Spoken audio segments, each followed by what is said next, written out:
What's up, everybody? Welcome to the MMA Talk Show. We are back this week with another great episode for you guys, and I'm pretty happy about the interviews that I realized for this show. We are speaking with two Québécois this week, Nicolas Ouellet and Maxime Soucy.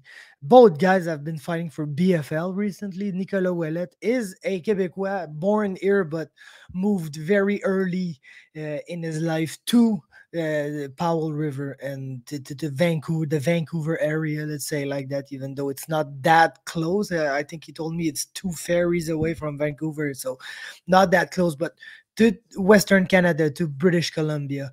And he's been back there doing jiu-jitsu, absolutely killing it, and he's made his pro debut in 2021, and he's been one of the revelation of the years, one of my rookie, if not the rookie of the year in 2021, Nicolas Ouellet. And then we are speaking with my man Maxime Soucy in a French interview where we discuss his recent return to competition where he fought Makinde Adeyemi at BFL, and it was a really good fight for him, was able to respect the game plan and come away with a great decision win there after more than 3 years on the shelf. And the guy is studying, he's studying finance at the university, and he's fighting mid-exam session. So pretty crazy stuff from Maxime Soucy, good stuff in French from him. For Nicolas Ouellet, it's in English. I didn't precise it, but it's in English. So before we get there, obviously, you know that we want to talk about our Canadians and how they did, because there's Canadian fighters fighting every week now. It's amazing to see. It's been a rough year and a half, 2 years, but now it's really back on, even though we see the cases in COVID go up and down and new variants and all that stuff. The MMA world is really back in full force, and it's easier for Canadians to travel to the United States and get some fights, and there's good fights every week. So there were three Canadian fighters in action once again.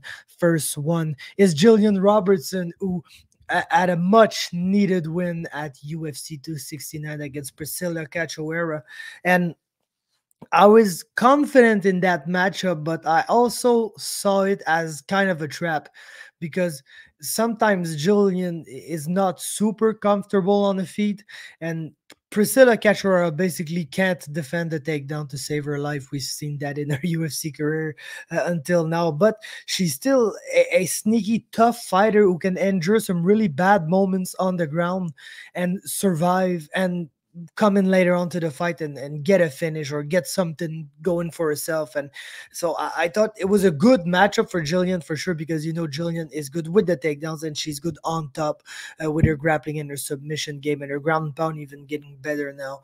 And she tried really early in the fight to take it down. It wasn't going the way she really wanted it. She got stuck on the feet for, let's say, a good 2 minutes, 3 minutes even of the first round. But when she was able to secure a takedown, it wasn't long until she baited a Kimura, passed to the full mount, was trying the armbar, was landing elbows from the top. Eventually, Priscilla had to give her back. And Jillian, you know, when she's on your back, you're not going to do pretty well for yourself, and she choked her out. And yes, of course, there's the I won't say the controversy, but a kind of disgusting act by Priscilla Cachoeira, who basically tried to defend the rear naked choke from Gillian Robertson by gouging her eyes. You can really see on the replay that she was looking with her thumb for her eye, and when she found it, she just stuck her thumb inside Gillian's eye. Gillian was still able to tough through and get the finish with 1 second left in the first round. That's really cool for her. I'm glad too that there's not like significant damage done to her eye after that. Like, fortunately enough, she had her eyes closed, and she was like midway through squeezing through her choke, so she was able to tough it through. But like, to be honest, like, there's some different levels of fouling in MMA. You know, like we're talking a little bit about the Charles Oliveira glove grabs in the second round of the Dustin Poirier fight, and how that affected the round, and yeah, that's a foul. Same thing as a cage grabs, stuff like that. That's foul. But like, even the eye pokes, the knee, not the knee, the groin shots, I feel like it's a worse foul than the glove grabs and all that shit. But still, most of the time, it's inadvertent. It's not something that the guys are doing like to hurt their opponent. It's just sometimes fingers are sticking up or like crazy stuff happens in MMA. So you get these eye pokes, you get these groin strikes, but still, it's not something that is done purposefully to hurt their opponent. That was the case of something absolute that was purposeful. She was getting choked out. She wasn't gonna find a way out of that choke, so she tried to gouge Gillian's eye in order to escape that choke, and that's super illegal. That's super dangerous. That's mean, and that's not in the spirit of the sport. Like, it's a bad enough sport in the sense that you're getting elbowed in the face, people are bleeding everywhere. Like, you're really trying to hurt your opponent, but not in the I don't really know how to say it, but not, it's just really mean to do this. It's just really like in bad faith, and you don't want stuff to happen in bad faith in a sport where there's already bad stuff happening to people. You don't want people trying to start to eye gouge their opponents. So absolutely disgusting by Priscilla. If she gets cut, I'm really happy because that's really, I think there's a limit, a clear limit of like you can't really go past this, and she went way past it. So if she gets her ass cut, I would not be really mad about it.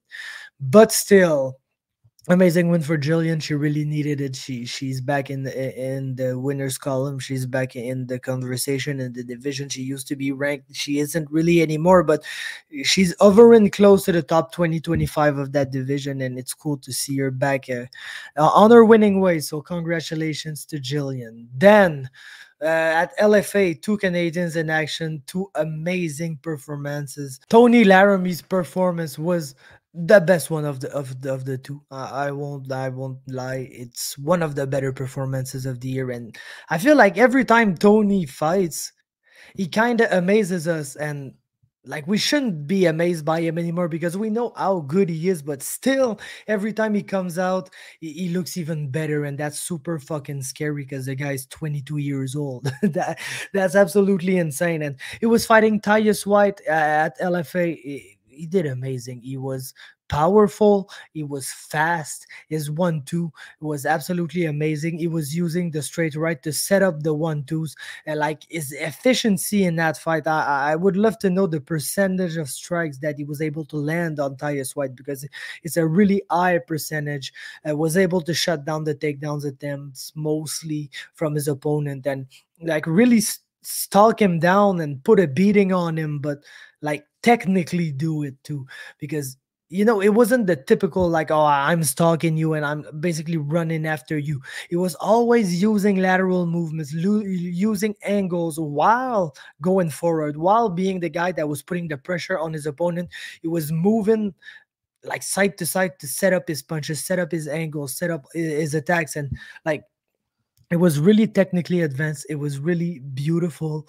And he absolutely put a beating on his opponent, winning the first round quite easily. Second round, if it wasn't for the late takedown by Tyus White, who basically did nothing with that takedown, but still, it was the only meaningful thing he did in that round. And if it wasn't for it, he would have lost a 10-8 in that round quite clearly.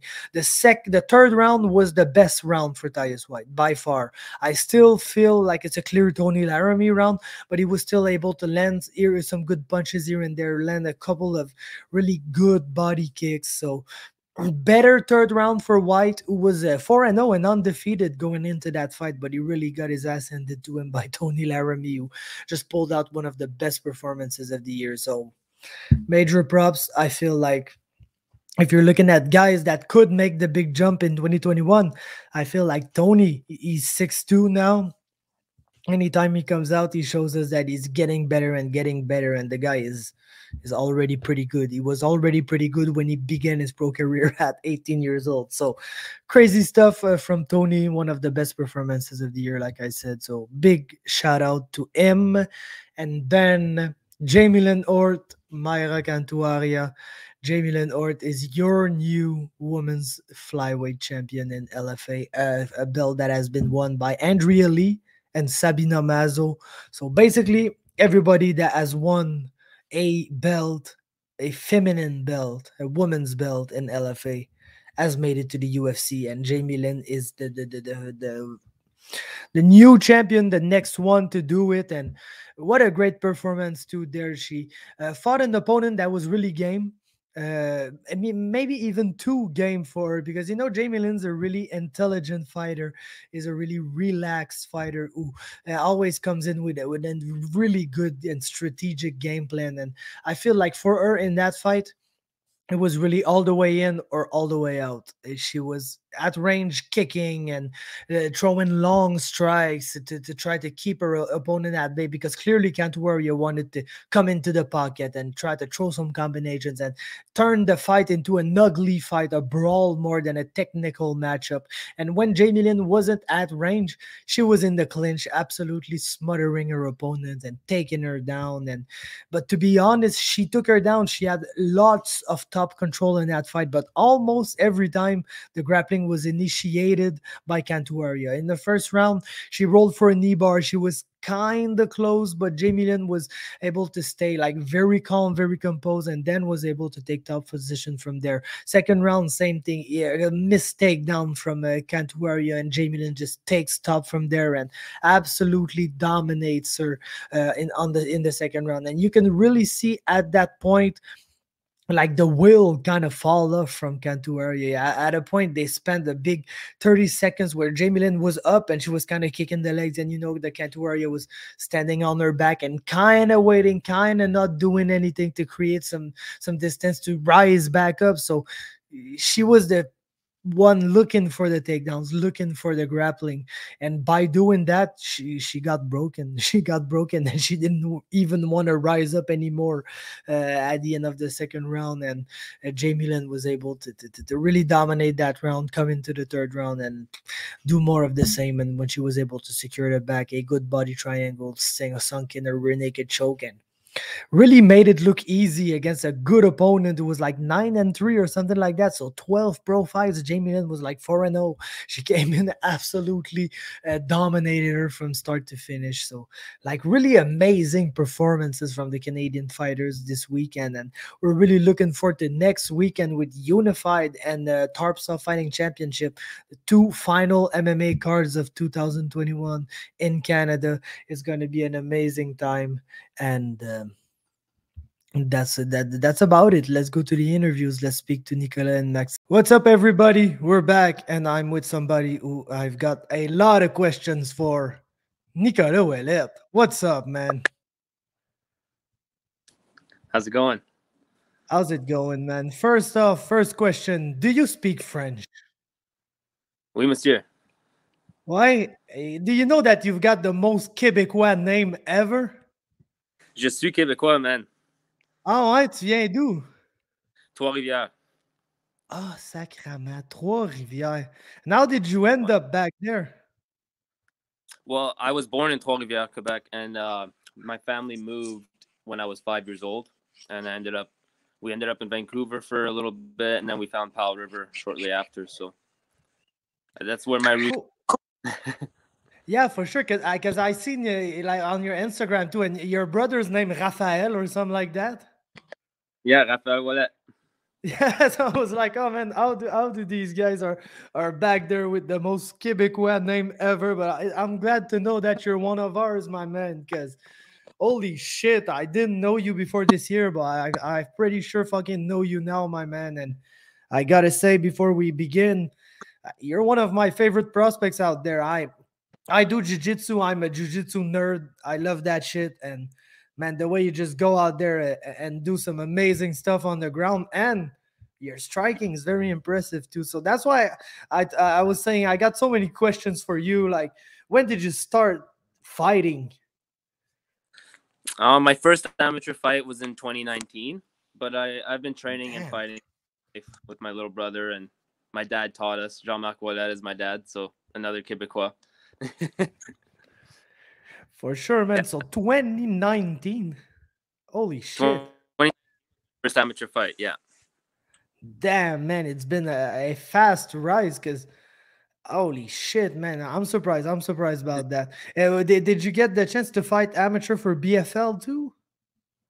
Yeah, I had 2 BFL amateur fights, and then COVID happened, so I figured jumping pro would be the best option. And I did a whole bunch of jiu-jitsu tournaments, right? I started doing jiu-jitsu in 2012, so I've been competing my whole life almost. I started as a preteen. Yeah. For sure, my man, for sure. And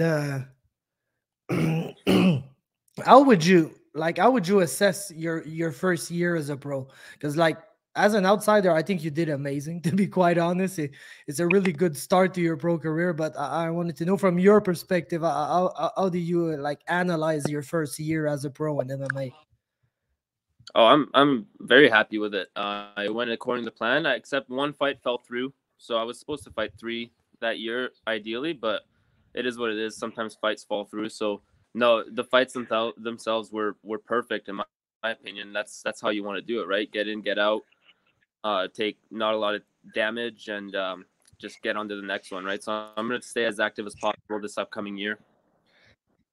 For sure, my man. Because like your first fight against Kevin was really good. Like really one of the better submission this year. It was really like beautiful to see the execution and stuff. But I was so impressed by your last performance because like Mike McAllen is like basically not a guy that gets submitted in the first round like that. He's usually the tough fighter who's a better grappler than his opponent that ends up like in the second or third round taking over with his grappling, and the way that you just took him down and finished him instantly was like really one of the most impressive performances of the year in my opinion. Thank you so much, man. That means a lot. On to the next one, man. I'm just getting started, so stay tuned. Yep. Do you got any like plans, IDs, names that you want to see next? Yeah, I'm scheduled for another BFL fight. It's supposed to be for the title. Um, I'm not sure if I'm allowed to say who it is yet, but just keep in touch with the BFL page, and you'll find out soon enough who it's going to be. It's gonna be at 45. Yes, sir. Like, who's the champ at 45? Is there a champ at 45 or it's a vacant? Yeah, it's vacant. It's vacant right now, and yeah, big plan on the next one. Like For I sure, said, I'm man. not really to say because I haven't really talked about that kind of stuff yet with them, so I just don't want to break any rules here, so I won't say who it is. But yeah, my next one's coming up soon. For sure. I don't have the ranking in front of me or nothing, but I'm sure we can figure this out pretty easily if we take time to. But man, so that's an amazing opportunity fighting for the belt and stuff. Third pro fight.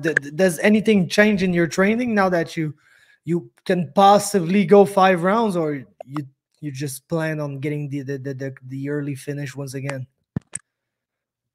The only thing would be just more rounds, maybe, right? So for the training camp, preparing for 5 rounds is definitely a little bit different. But I'm always prepared to go the distance and a dog fight, right? So the idea is always to finish it quick, but I'm always gonna be ready just in case, right? So nothing's really gonna change. I'm gonna train hard with my brother in Victoria and the group he's got down there. I'm gonna keep doing my thing here in Powell River and try to bring a couple guys in. And yeah, man. Where? Okay, I'm looking at the map at the same time. I'm trying to see where's Powell River exactly. Are you guys good right now? Like with the floodings and shit, are you guys good? Yeah, we're okay in Powell River. It's nice. We're right on the Sunshine Coast, so you got to take a ferry from Vancouver to Sechelt or Gibson's, and then take a ferry from there to Powell River. So it's 2 ferries away from Vancouver, and like a 2-hour drive. Oh, cool. And let's talk about your gym too. You're the owner of a gym, Powell River Jiu Jitsu. Uh, how did this start exactly? Well, I became a student first, right? So I started in Yeah. 2012. And started training all the time. I fell in love with it right away because I did karate prior and always loved martial arts. And I figured that jiu-jitsu was amazing because I kept getting my butt kicked and everyone was beating my ass and they were smaller than me. And I thought jiu-jitsu was the best martial art in the world, right? So um, Yeah, sorry. What was the question again? I'm sorry, I got sidetracked. Yeah, don't worry. I was just wondering when did you start your gym? How did this all begin? Right. So that's where I was going with this. So I got a lot of interest early, and I had a natural talent for it. So as I was competing, I was doing tournaments and stuff like that. And once I became a blue belt, I started helping teaching the kids class with my coach Andrew Thistle. He's still my coach today, and he's in my corner every fight. And I just started teaching with him a lot, also to help pay dues and things like that. But I wanted to help in every way possible, filling in for classes if he couldn't make it. Um, Me and my brother Raf were doing a lot of the classes after a little while. Once we were a purple belt, brown belt, we were running a lot of the classes. And then Andrew, my coach, he got an opportunity in Penticton for PTT to teach full time. So he decided to move away with his family and decided to leave me and my brother. So we just took it on from there. Uh, Started growing it and just sharing the love, right? Sharing the jiu-jitsu as much as possible, and it's still growing today. So it's been going well. Man, that's amazing. That's really cool. Thank you, man. Yeah, we I, took 2017. So in 2017, that's when Drew moved away, and it all began with the business side of things. yep. And then when did you get your black belt? I got it last year in February. So it's been a year almost. Yeah, so too that cool, and man, that's really cool. That that's really cool. I've been trying to help with the kids classes too at my gym, but man, like it's so tough because I'm so stupid. Like to be honest, I'm just dumb, and I just always say stupid stuff, and the kids get fucking crazy. And then it's time to tell them now, okay, now let's calm down and do some techniques. And they're like, hey, fuck you, man. You're the stupidest, right? You're the stupidest guy here. Why would I listen to you? And like I always end up like distracting everybody, and nobody's listening to the class anymore. And that's all because of me. So I'm better with the adults classes if I can, to be quite honest. But yeah, man, I really love it the way that it all played out because man, like me too. As soon as I could like help my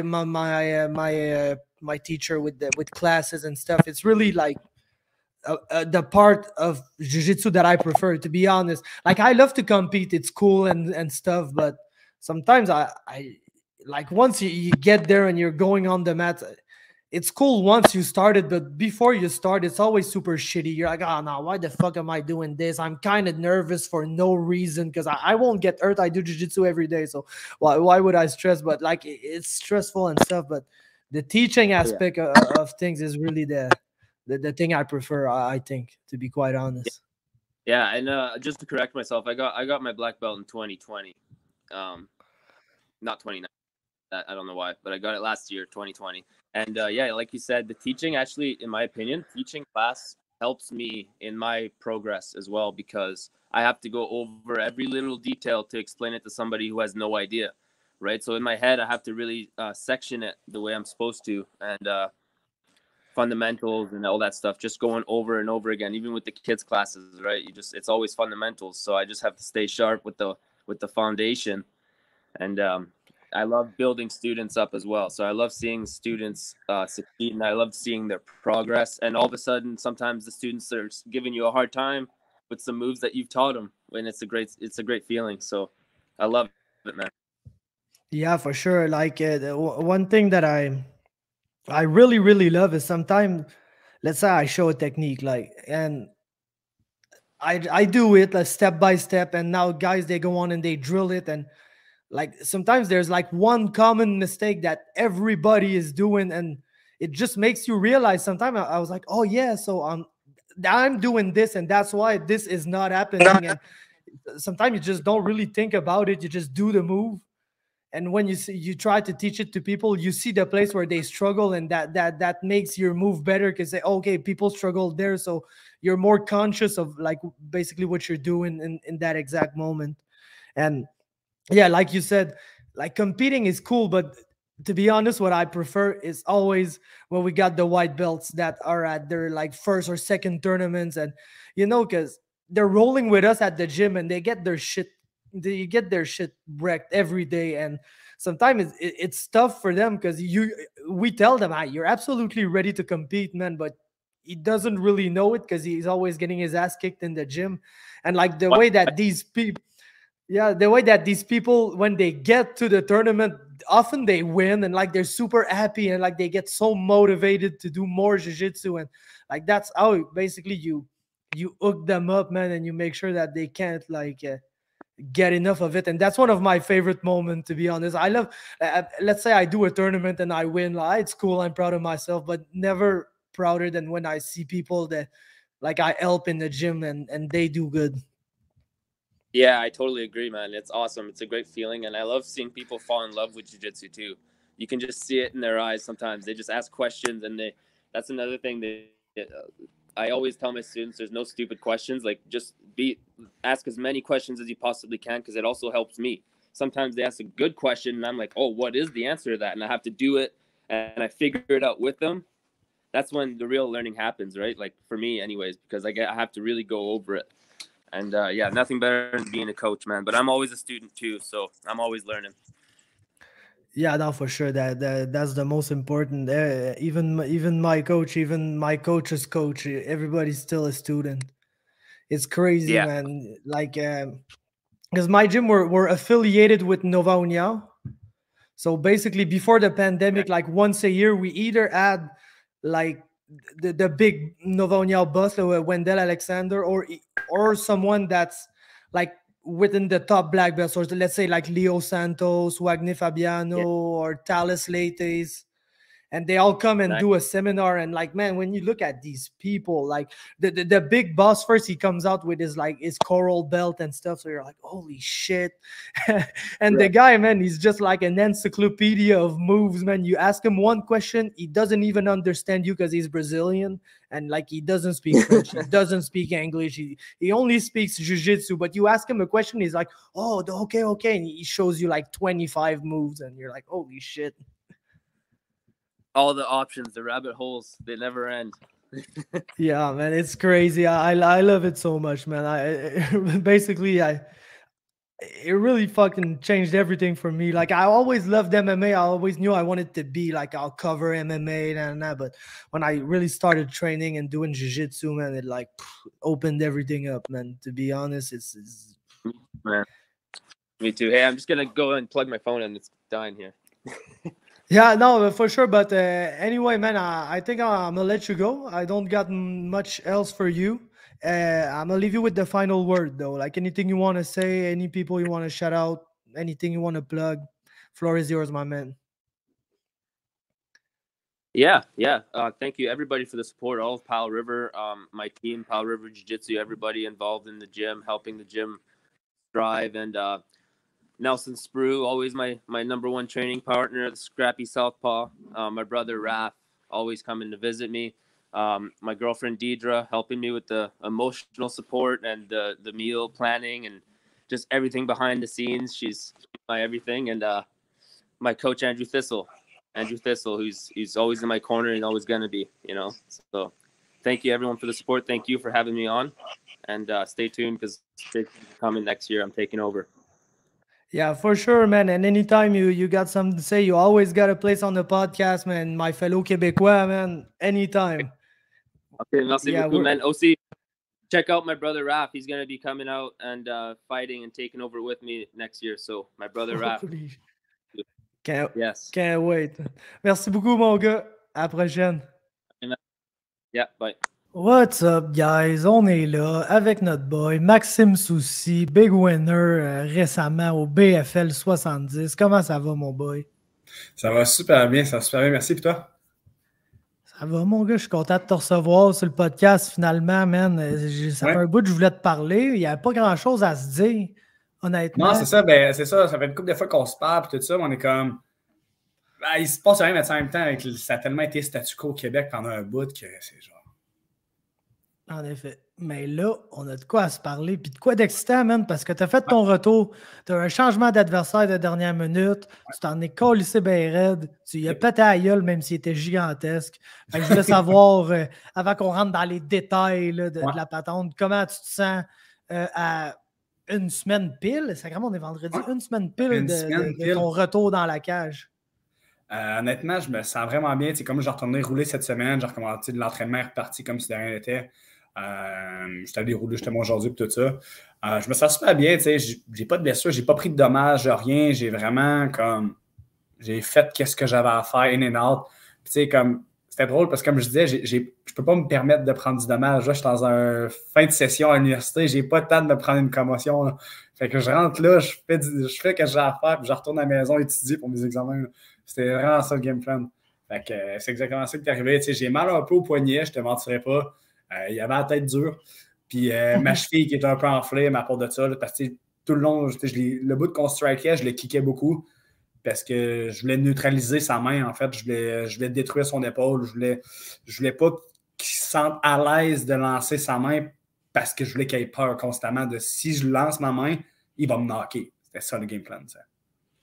Yes, ça a bien été, honnêtement. Le gars, il est sorti fort. Il avait l'air de frapper comme un truck. Honnêtement, il était gros. Il avait l'air très fort. En fait, le build-up du fight, en fait, c'est ça qui est... c'est un training camp-là, en fait, il était fou parce qu'il a duré 3 mois de temps. Du fait qu'à la base, j'étais supposé me battre pour Samouraï en octobre. Puis là, finalement, ça a été repoussé en novembre. En fait, je pense qu'au départ, c'était septembre. Puis là, ça a été poussé en octobre. Puis là, ça a été poussé en novembre. Mais moi, je m'étais blessé au genou pas longtemps avant. Mais je ne l'ai jamais dit à personne. Mais mon coach Lévy, il travaille beaucoup avec eux. Puis tout ça, avec tout fait. Puis ça s'est su entre les branches que j'étais blessé. Mais Samouraï ne m'a pas contacté. Ils m'ont juste considéré out. Mais moi, j'étais au-dessus d'un mois du combat. Puis là, j'ai écrit à Daniel, je suis comme, qu'est-ce qui se passe avec mon adversaire? Il dit comme, de quoi ton adversaire? Comme, t'es pas blessé, toi? Je suis comme, oui, mais c'est pas ton problème à toi, ça, c'est le mien. Fait que c'est comme, si je t'ai pas dit que je suis out, je suis pas out. J'ai une grosse équipe derrière moi. Je travaille beaucoup avec Viviane, tout ça, toute la gang du centre replay qui sont juste incroyables. C'est justement Viviane, celle qui a reconstruit mon genou, qui m'a aidé à ma rehab pour quand je me suis fait opérer la première fois. En fait, la seule fois. Puis, fait que c'est ça, bref. Là, je suis comme, ben oui, mais je suis pas out pour autant. Je suis blessé au genou, je peux pas rouler, mais c'est un détail. Fait que finalement, j'ai fait de ma rehab, tout ça. Fait que finalement, eux, ils ont eu l'événement. En attendant, moi, je parle avec mon agent. Je dis, OK, on a du cas de trouver quelque chose. Il dit, oui, parfait, écoute, je t'ai trouvé quelque chose à Vancouver contre Tyler Christopher. Le gars, il est invaincu. Ils ont de la misère à trouver des match-ups, tout ça. Je suis comme, OK. Parfait, moi ça me va, j'ai aucune idée c'est qui. Je suis genre, let's fucking do it. Ça fait 3 ans et demi que je me suis battu. Là. Je ne suis pas à l'étape de commencer à sélectionner. Là. Je suis à l'étape d'être actif. Là. Fait que c'est un petit peu ça qui est arrivé. Fait que je pogne le fight, OK, c'est beau. Finalement, à quoi 3 semaines, un mois avant le fight, à peu près, ils m'ont écrit, ils m'ont dit, ouais, finalement, Christophe, le dos, en tout cas, il est out, il est blessé pour 6 à 9 mois. Évidemment, il a dû wreck son genou 6 à 9 mois, ça ment pas, c'est un genou qui est out.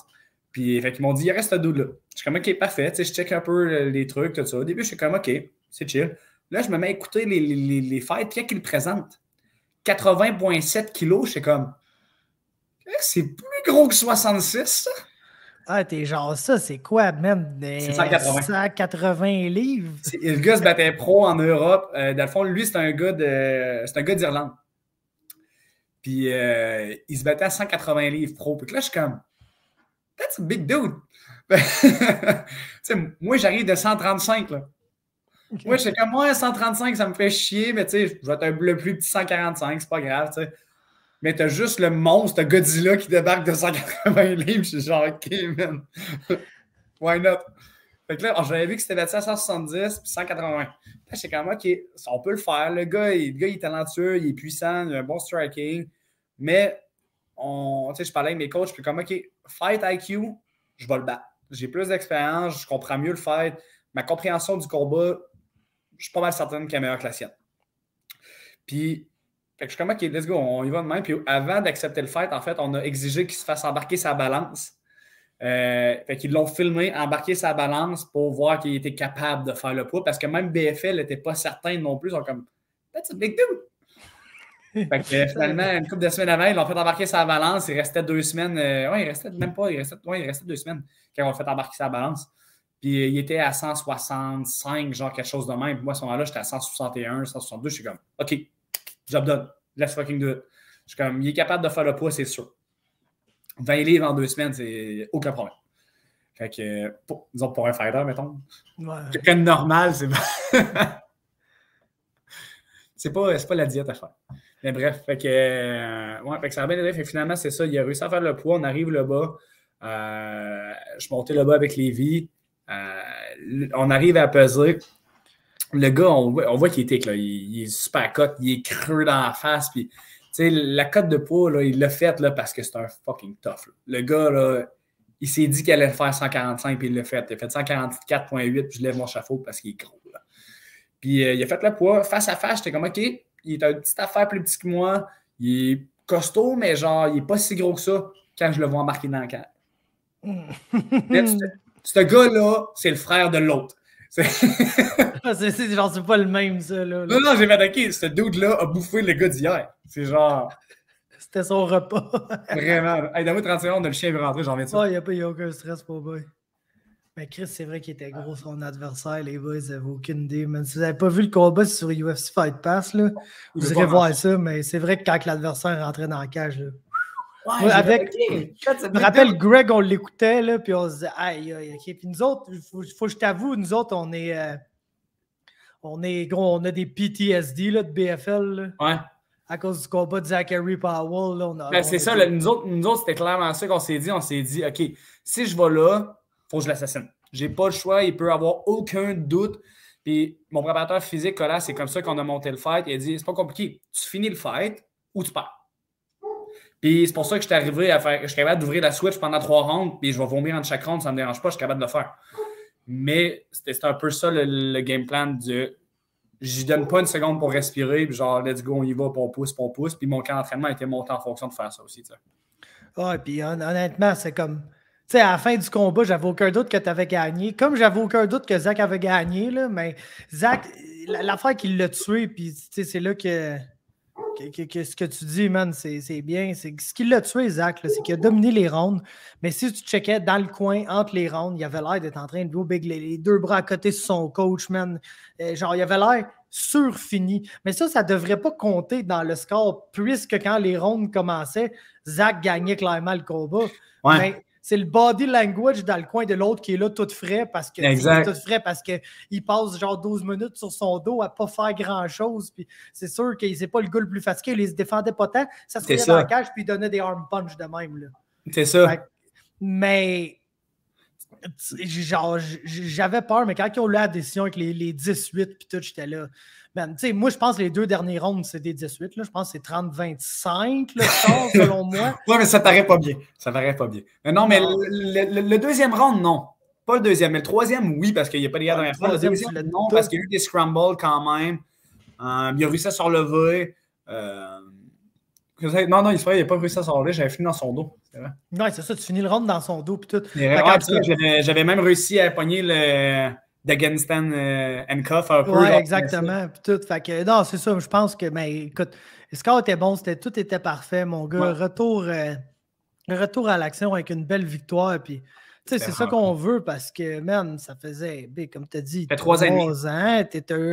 Mon dernier combat, c'était au centre Vidéotron à Québec, le 4 mai 2018. Hey, c'est malade mental, ça, mon gars. Ça fait longtemps. C'est malade mental contre Olivier Nadeau. Après ça, j'ai eu ma chirurgie, je me suis fait reconstruire le genou, puis j'ai juste comme m'entraîner dur, puis vraiment beaucoup. Je me suis vraiment beaucoup entraîné. En fait, pas tant m'entraîner dur. Je ne suis pas le gars qui s'entraîne le plus fort constamment, mais j'essaie d'être celui qui s'entraîne le plus intelligemment. Puis en fait, c'est ça que j'ai découvert beaucoup avec l'école, c'est que j'ai pas le temps de me. Je peux pas me permettre d'être juste gaz out, genre scrap pendant 2 jours après un training, parce que faut que je puisse avoir de l'énergie pour continuer à faire mes trucs. Fait que je suis comme, OK, qu'est-ce que je peux faire pour genre maximiser mes trainings, puis juste comme plus travailler technique. Je fais des trainings beaucoup avec le matin avec des gars, puis tout ça, juste comme on drill. Fait que c'est vraiment ça qui fait la différence. C'est fou raide pareil que tu aies pogné un combat, man, en plein début de mois de décembre, quand que le gars il va à l'université, c'est comme drette la session d'examen, là. C'est drette dedans, le gars il est genre ouais, je pense que ça le fait. Oui, mais c'était 1 semaine plus tard, ça marchait pas. C'était 1 semaine plus tôt, ça marchait pas. C'est le seul moment que ça aurait pu marcher. Ah, définitivement, man. Fait que, tu sais, puis j'étudie en temps plein au HEC en finance. Fait que, c'est un programme qui est super tough en partant. Mais oui. Fait que tu sais, c'est juste comme cool de faire genre, you know what, I can do it. Si c'est ta première année à l'université, là? Non, c'est ma deuxième. Ouais. OK, deuxième année. Ouais. Il me reste après un an, s'il te plaît. Première en présentiel ou? Non, à fond, j'ai fait jusqu'en.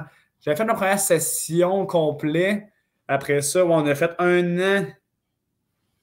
Ouais, un an à distance. Un an et demi, même à distance. Ouais. C'était comment ça? Parce que moi, personnellement, de ce que je me rappelle, moi, j'étais allé à Concordia, j'ai un bac en sociologie, puis j'avais quand même beaucoup de cours plus libres, là, que je pouvais un peu choisir ce que je voulais, puis tout. Puis je te dirais que ces cours-là, je les ai plus faits en fonction de mon horaire, en fonction de mes intérêts. Ouais. Puis c'est soit que je me pognais comme. Parce que moi, j'habite à Saint-Jean, fait que je faisais toujours l'aller-retour. Fait que c'est soit que je me pognais comme 2-3 cours dans la même journée pour descendre à Montréal pour la peine puis revenir. Ou sinon, je me pognais des cours en ligne. Puis honnêtement, le gros, les cours en ligne, tu sais, j'ai eu des bonnes notes puis tout, mais c'est juste. La qualité d'enseignement, c'est pas la même. On va se dire, là, c'est du bon monde. C'est ça, puis là, tu fais ton petit cours en ligne, puis là, tu fais tes petits exercices qu'ils te demandent avec, puis là, après, t'aurais ces lectures-là à faire, puis t'es genre, hey, gros, penses-tu que je vais faire ces lectures-là? Fait que c'est tellement. C'est parce que tu pointes à l'examen avec tous tes livres, tout ton matériel, t'es juste, pose-moi la question, là, genre, je pogne mon ordi, puis je la trouve, ma réponse. Hein. Google va me dire, c'est quoi que tu veux, là. Non, c'est ça, exactement. Fait que c'est des cours que. Mais on n'a jamais fait ça. Non, c'est ça. On n'a jamais fait ça. On n'a jamais fait ça, c'est sûr. Mais puis c'est ça, j'avais juste la misère à me motiver dans ces cours-là. Honnêtement, là, c'était dur pour moi de. Contrairement à. Puis tout, parce que je suis un gars, j'ai toujours été comme quand même bon à l'école. Fait que moi, le fait juste d'être dans une classe, d'écouter le professeur, souvent c'est assez pour moi. J'arrive pour relire mes notes après, puis je suis en crise. Pourquoi je relirais ça? C'est moi qui les ai écrits, là, je m'en rappelle. Mais on dirait que de ne pas avoir ça dans mes cours en ligne, c'est moins motivant pour moi. Fait que je me demandais, c'est comment pour toi, comme de littéralement en fait, moi, c'est l'inverse. J'ai jamais été bon à l'école. En fait, c'est que j'ai tout le temps eu de la misère, j'ai tout le temps rushé à l'école. Puis, tu sais, je suis sorti du secondaire, j'ai fait, tu sais quoi, genre, ça me tente pas, genre, d'aller à l'école. J'hésitais, je dis, je prends un an off. Au début, je voulais faire gardien de prison, en fait. Puis finalement, fil en aiguille, ça finit que je suis déménagé pour m'entraîner à Québec. Puis finalement, j'ai étudié en électricité, j'ai fait une couple de trucs, j'ai étudié, tu sais, je suis massothérapeute de formation. Mais encore une fois, à cause des blessures, j'ai fait, c'est bien cool. Sauf que si je suis blessé, je peux pas faire ma job. Fait que je peux pas me battre, puis en plus, je peux pas travailler. Fait que je suis doublement dans le mal. Fait que je me dis, ça va me prendre un job où est-ce que je peux travailler et être blessé. Je peux me permettre d'être blessé pour faire gagner ma vie pareil. Puis en fait, j'hésitais entre aller en finance et en ingénierie, qui est complètement distinct, qui n'a aucun lien entre les deux. Puis finalement, dans le fond, le frère de mon ex, il était planificateur financier. Puis je suis super proche de lui. Puis à un moment donné, il m'a dit au bureau, viens avec moi. On va aller rencontrer des clients. Je vais te montrer c'est quoi la job. Puis genre, après ça, tu prendras la décision. Je vais être OK, cool, parfait. J'étais avec lui, rencontrer des clients. Je vais être, what? C'est ça que je veux faire dans la vie. Ça me va. Ça me parle. Tu sais, j'ai toujours travaillé dans la vente, des choses comme ça. Fait que contact client, c'est quelque chose que ça me parle, tu sais, ça m'intéresse. Fait que j'ai fait OK, c'est good, ça me va. Puis de là, j'ai fait OK, je m'inscris à l'école. Mais tu sais, j'ai jamais été à l'école de ma vie. Quand je suis retourné à l'école, ça faisait quasiment 10 ans que je n'avais pas été. Là. Fait que c'était comme OK, on recommence, mais dans la grosse ligue en partant. Là. Ouais, c'est ça. Au HEC en finance, c'est pas des petits programmes non plus. Là. C'est quand même très bien. Fucking réputé en plus, man. Ouais, mais cool. En fait, c'est pour ça et tout que je voulais aller là. Je me suis dit, tant qu'à ça, je suis comme dans tout, autant pour le faire dans n'importe quoi dans la vie, mise-toi un objectif haut, puis genre graine pour l'atteindre. Puis à HEC, je savais que j'allais avoir de la misère, puis j'étais comme, you know what, toute ma vie, je me suis dit que je n'irai jamais à l'université parce que je suis trop épais. Puis finalement, je suis en train de péter des scores au HEC pareil, ça va super bien, niveau scolaire, puis tout ça. Cette session-là a été plus rough, je dois l'admettre, mais je m'en sors très bien. Ouais, ça me fait penser à moi un peu et tout, man. Moi, je suis rentré en sociologie.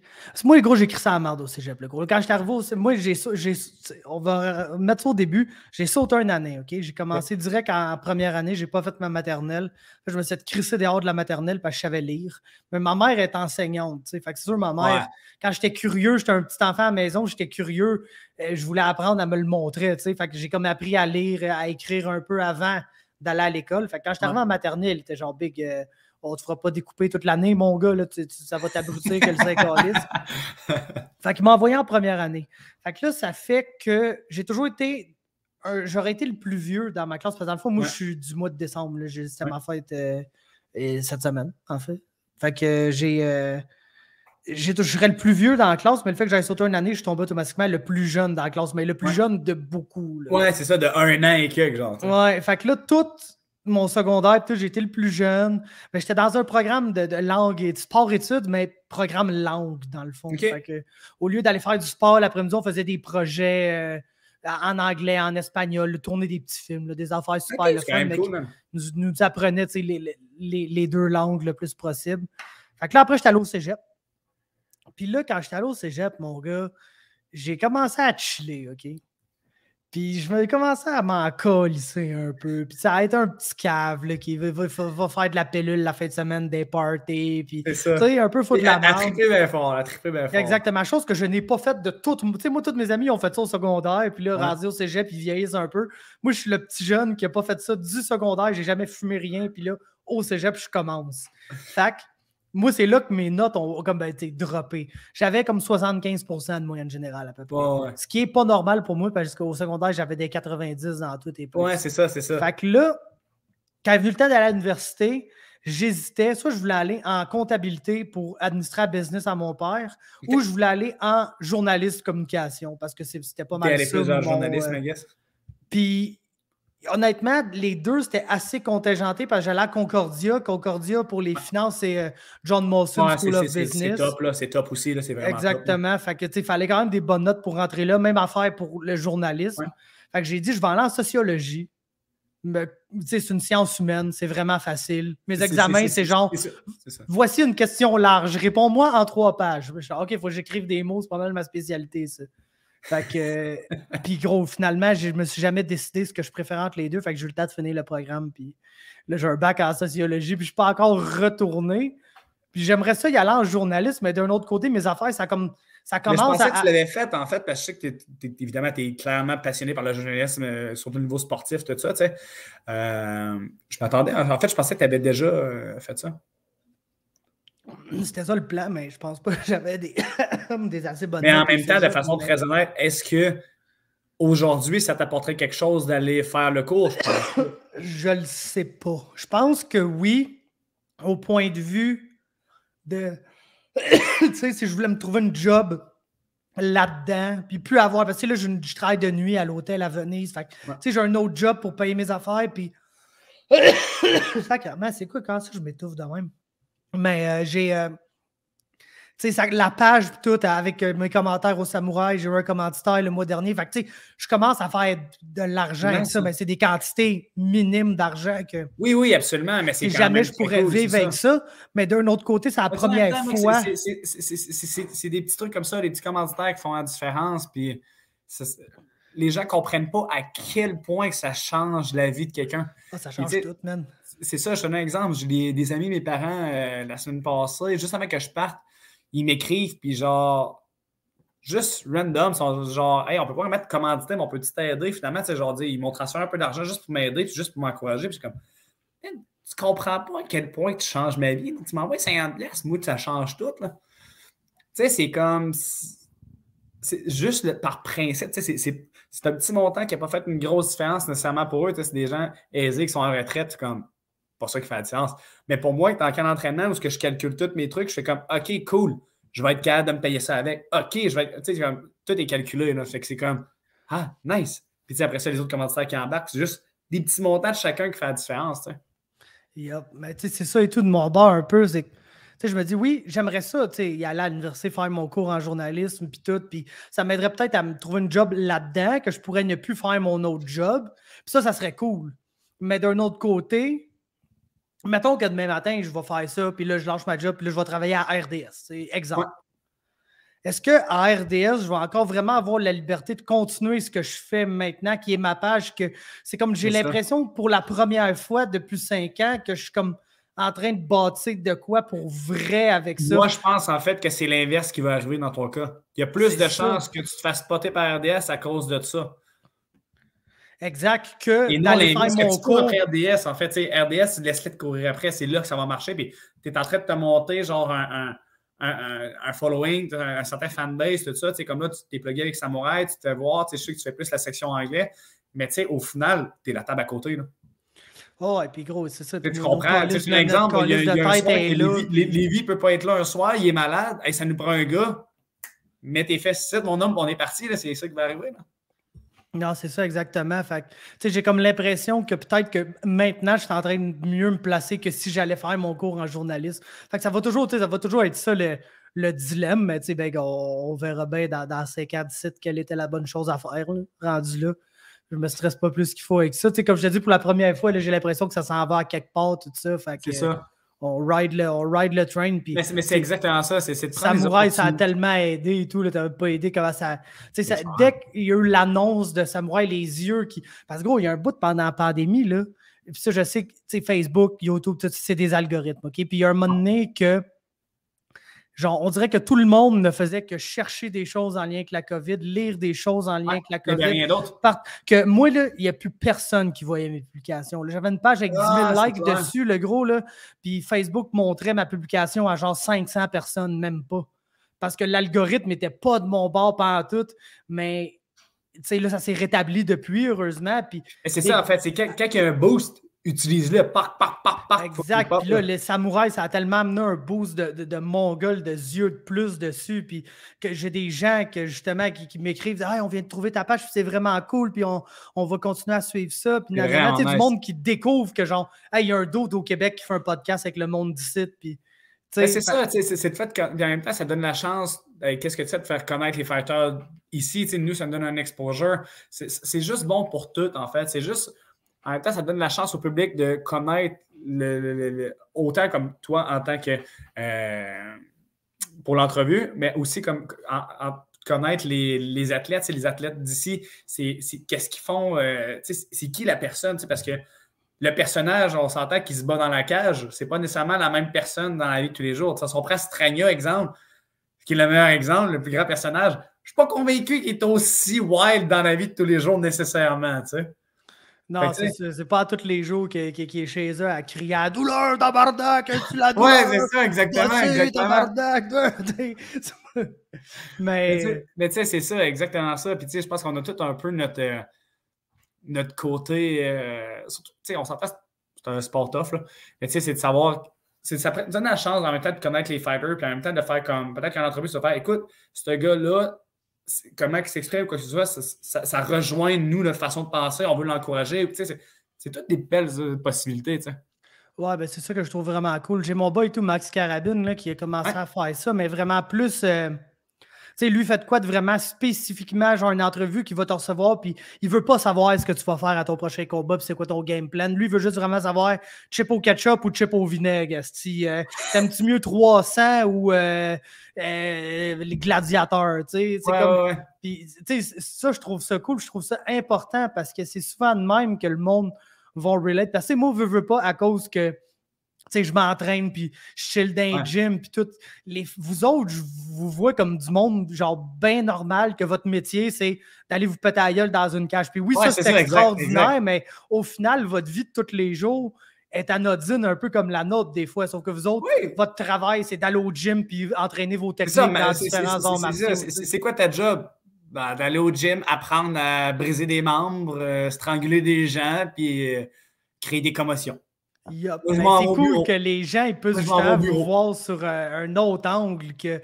Parce que oui, il y a beaucoup de gens qui regardent ça, les combattants dans la cage, puis ils pensent que vous êtes juste genre une strate à part de la société, genre de, tu sais, du monde pas normal un peu. Exact. Dans tous les sens. Puis c'est hâte de voir que, tu sais, t'as comme toi ou comme Tommy Morrison, est-ce des gars bien normaux, ça va à l'école, mon gars, comme tout le monde. T'en as, comme tu dis, des spéciales comme Strania puis d'autres. Mais t'en as ça prend plus normal que couleur, puis genre c'est ça. C'est bon, honnêtement, c'est bon. C'est ça qui fait qu'il est drôle, c'est qu'on est capable de tout arriver, tout le monde ensemble, on a tous des passés différents, on met tout ça ensemble, puis ça crée quelque chose de cool. Puis on va tous se respecter parce qu'on a tous une passion ensemble, même si on a tous des tempéraments différents, il y a quand même un respect qui va être entre chaque, ce qui est vraiment cool. Tu sais. Allez, donne-moi attention, là, le chien est rentré pour vrai. Yes, il n'y a pas de stress, mon gars. Oh yeah. C'est un chien nordique, pareil, hein? C'est un petit bout qui est dehors. Ouais, c'est un husky. C'est un husky lab. Ouais, sacrément. Okay. Moi, j'ai un pug, man. Je peux te dire que quand il neige de même, des fois, il descend même pas les escaliers du perron. Là. Il nous pisse ça direct sur le patio en nous checkant. Pendant qu'on laisse par qui il va en bas, puis genre, avec la patte dans les airs, genre, non, il essaie de pisser en bas, mais il veut pas se rendre en bas. Genre ça. Oh, là, il est genre, moi, je reste ici, là, puis je pisse là, puis je rentre au PC. Fait que, non, c'est ça. Puis, tu sais, nous autres, en plus, on a une bonne cour, là, on a quand même un bon terrain, tout est clôturé, fait qu'on laisse le chien lousse, puis c'est quand même cool pour ça. Là. Puis en fait, c'est que ce chien-là, c'est un rescue. En fait, c'est le chien à ma blonde, là, à la base. Puis c'est ça, dans le fond, c'est un organisme. Eux vont chercher des chiens dans le nord du Québec. Puis elle a récupéré le chien il y a 3 ans, genre hier en plus.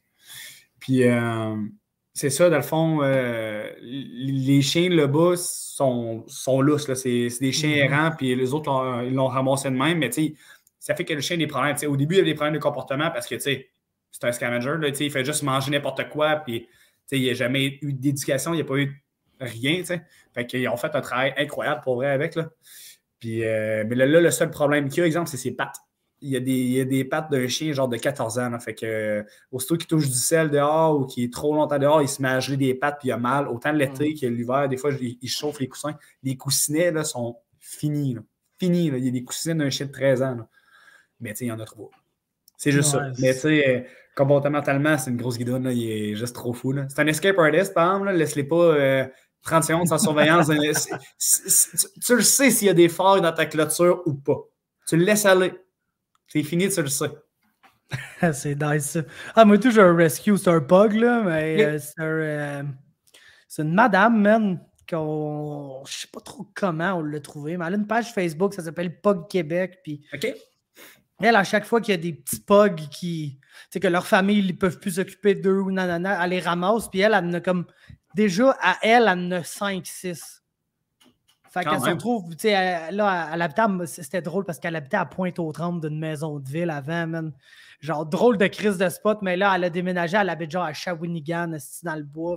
Fait elle a de l'espace au moins à ce temps. Ouais, elle a de la place, elle s'est fait tout un beau setup, puis elle en a toujours comme une quinzaine, là, mais elle et tout, là, c'est fou comment qu'elle en a de, tu sais, des chiens d'usine à chiots, là, genre des femelles, littéralement, qui ont vécu leur vie dans une cage, là, puis ils sortaient à la femelle, pour te l'ensemencer, puis ils te recollissaient là, puis elle servait rien qu'à faire des bébés, puis tout. Fait. Ça, honnêtement, là... Alors, moi, tout, ça me fait, tu sais, parce que, genre, je sais pas pourquoi, tu sais, des huskies, des plus gros chiens, tu sais, des fois...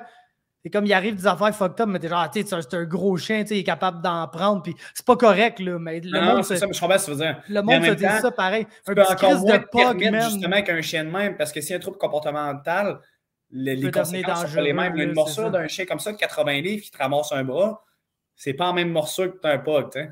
Non, c'est ça. Moi, des fois, ça y arrive qu'il accote ses dents, tu sais, quand il donne une gâterie, puis il saute pour la gâterie, puis il nous mord le bout de doigt sans faire exprès, ça fait pas mal. Ça fait pas mal pas. Non, c'est ça. C'est fucké. Moi, la seule affaire qu'il y a deux petites affaires. Une, c'est dans le fond, les gens avant, je pense, s'occupaient moyen de lui. Là, fait qu'il y a les ongles comme très, très longs. Puis tu sais, les ongles, ils ont une veine là-dedans. Ouais, mais tu peux vraiment pas les couper parce que la veine, elle continue de pousser dans le fond. Exactement. Puis sa veine est assez longue que même quand on les coupe, ses griffes restent quand même longues parce qu'ils n'ont pas été bien entretenus. Là. Ouais, ça, c'est une petite affaire. Okay. L'autre affaire, c'est qu'il fait de l'anxiété de séparation à côté. Là. Dès qu'il y en a un qui s'en va, il pète une crise là, comme si on n'allait jamais revenir. Quand on part à l'extérieur un peu, exemple, c'est comme moi, ma famille est à Rimouski. Fait que des fois, avec ma blonde, on fait comme OK, on descend à Rimouski, on commence à pacter des valises. Il n'est pas content. Il vient, là, il vient tout le temps avec nous autres. Là. On va se tourner, il va avoir la face dans la valise, il va être en train de sortir du stock de la valise. Puis, genre, non. À un moment donné, on a fait pareil, il est juste couché sa valise. Il est genre, tu sais que tu t'en vas pas sans moi, hein, ou il va se foutre dans l'entrée, genre, il n'y a personne qui sort ici. Là. Non, mais c'est malade. Surtout, tu sais, moi, je pense honnêtement pas que je vais avoir d'autres choses que des rescues un jour parce que, Big, il y en a tellement, man. Il y en a tellement de toutes les races à aucun. Qui ont besoin, exactement. C'est ça, tu sais. Puis, c'est tellement les meilleurs, tu sais, quand c'est le meilleur ami de l'homme, ce chien-là, man, il creverait pour tout demain matin. Tu sais, il n'y a personne qui aime plus que toi et ta blonde sur la terre, man. Non, je te dis. Puis, comme n'importe qui ici rentre, ma blonde, elle crie. Man. Ouais, c'est ça. Peu importe t'es qui, man. C'est le danger. Lui, c'est rendu un loup, un loup-garou, puis il veut infliger la douleur. Là. Oh oui, c'est exactement ça! Là, on aurait un bon match-up pour Strania. Là. Strania contre le chien. Contre le chien, man. Attention, ça pourrait mal virer. Loup-garou contre le husky. Mais tu sais, c'est tout ça pour dire que il y a tellement de petits chiens qui ont besoin de juste d'avoir des propriétaires qui les aiment et qui s'occupent d'eux, que c'est ça. Je pense pas qu'un jour je pourrais avoir d'autres choses que ça. Puis... Non, mais on checkait ça parce qu'on tripe gros sur les Australian Shepherd. Puis tu sais, c'est des chiens incroyables, tout ça, sont vraiment nice, super intelligents. Ouais, mais tu sais, si t'en veux un, il faut que tu passes par un élevage, t'as pas le choix. Parce que dans les rescues, il n'y en a juste pas. Parce que c'est des chiens qui valent quand même assez cher, fait que le monde va les vendre quand ils sont écœurés et ils vont faire de l'argent avec au pire. Fait que c'est vraiment dur à avoir en rescue. Fait que on a comme prise de conscience, fait comme on aimerait ça d'en avoir un, on est comme. Mais en même temps, il y a tellement de chiens qui ont besoin d'être rescue. Puis honnêtement, les deux, on est comme vraiment des. On aime juste trop les chiens, là, fait qu'on est plus pour le rescue qu'autre chose. Là. Mais on va voir. Yep. Bon, non, c'est ça, c'est clair. Anyway, man, il n'y a rien qui t'empêche de t'en pogner un sur le site et d'avoir un rescue pareil. Là. C'est ça. Mais tu sais, avoir 4 chiens maintenant, ça fait beaucoup. Là. Ouais, non, c'est sûr. Surtout si c'est des gros chiens de même, là, quand ça se bat pour être proche de toi dans le lit. Le prochain risque d'être plus petit, honnêtement. Là, le prochain risque d'être plus petit. Là. En même temps, c'est juste d'avoir un chien plus gros que 80 livres dès le départ. Là. Non, c'est ça, c'est gigantesque, man. Jordan Mitchum s'est acheté un boule massif, tout quoi de même. Le chien n'a même pas un nappe, genre 120 livres, man. Mon boss, il a de même. Le chien me fait peur, là. Straight up. Non, mais c'est ça. Puis, mon boss, il donne pas des cognes. Il donne ses vieux tailleurs de char à son chien. C'est ça, ça croise. Il bouffe un tailleur de char. Il dit, il va gruger là-dessus pendant un mois. Il va me défaire le tailleur en morceaux et en lambeaux. Puis, au bout d'un mois ou deux, j'en donne un autre set de tailleur. Let's go. C'est malade, man. Gros, avant je te laisse aller, c'est quoi tes plans pour le futur? Là? Est-ce que First BFL, c'est-tu un one-fight deal? C'est-tu un plusieurs fights? Moi, je one-fight deal avec eux autres. Okay. Je te mentirais pas qu'ils veulent que je remonte au PC. À la base, en fait, ils m'avaient proposé, si je battais le premier adversaire, dans mon contrat, j'avais une option de title shot. Honnêtement, je trouve ça cool. Ça me tente pas d'être champ tout de suite. J'ai trop de travail à faire sur ma game. Je me vois pas avec 4 combats être champion d'une organisation au Canada. J'ai du travail à faire. Je file pas pour avoir une target sur moi. Pas pour tout de suite. J'ai vraiment, comme je dis, j'ai vraiment trop de travail à faire. En même temps, il y a Samouraï, que j'ai un contrat avec eux aussi. Fait que, ils m'ont laissé aller me battre le boss, qui est vraiment cool. Là, il faut que je regarde. Là, le deal et tout, c'est que je me suis dit que je ne prenais pas de fête avant le mois de mars. T'sais, avec la session que j'ai eue d'école, avec l'entraînement à temps plein, là, c'est le temps que je donne du temps à ma blonde plus qu'autre chose. Là. Fait que je vais prendre ça plus relax un peu, m'entraîner juste casual. Puis c'est ça. Mais là, le game plan, c'est pas de fête, rien avant le mois de mars. Après ça, je verrai. Mais définitivement, soit avec Samouraï ou avec BFL ou n'importe où ailleurs, honnêtement.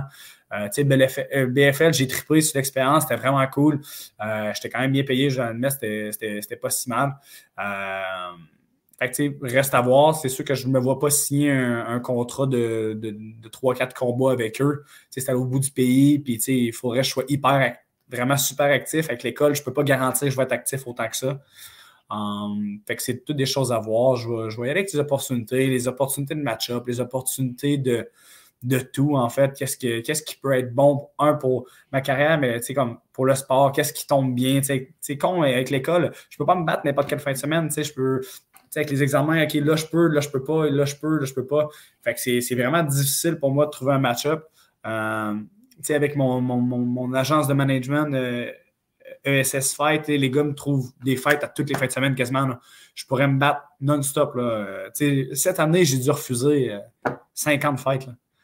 Jérémy est hyper actif, puis il essaie de trouver des OK, les gars, on a une organisation, telle place aux États, telle place, il y a toujours quelque chose. Fait que les gars font vraiment un travail de fou. Là. Mais ouais, je te dirais qu'aussitôt que je vais être capable, je pense que Samouraï font une carte en février. Peut-être pas celle-là, mais de ce que j'ai entendu, ils veulent en faire une à Québec quelque part en avril ou peut-être plus juin. Fait que clairement, je serais down pour être là. Je me suis entraîné longtemps à Québec, fait que j'ai pas mal de monde. Puis je suis de Rimouski, fait que la dernière fois, je me suis battu, il y a beaucoup de monde de Rimouski en fait qui est monté. Là. La dernière fois que je me suis battu, j'avais vendu 100 billets, puis sur 100 billets, il doit y en avoir 60 qui venaient de Rimouski. Là. Fait que c'est quand même cool. Là. Fait que, ouais, ça serait pas mal ça, je te dirais, là, dans les prochains temps pour l'instant. Excellent, mon gars. Ben, Chris, merci beaucoup, mon Max. Puis on Ça fait plaisir, anytime. For sure, man, c'est super le fun en plus. Si t'as de la jasette puis tout, ça, c'est tout le temps. C'est une façon de me dire j'ai une grand gueule, ça. Non, mais gros, c'est parce honnêtement, des fois, il y a des entrevues qu'après 10 minutes, je suis genre, hey, gros, j'aimerais ça qu'on fasse plus long, mais j'ai fait le tour, puis tu me réponds en une phrase, puis j'ai rien d'autre à te dire. Fait que ouais, c'est ça. Mais toi, gros, moindrement qu'on commence à jaser, puis on se met à parler de chiens, puis d'école. Ah, man, c'est là que tu le sais que la discussion était bonne. Là.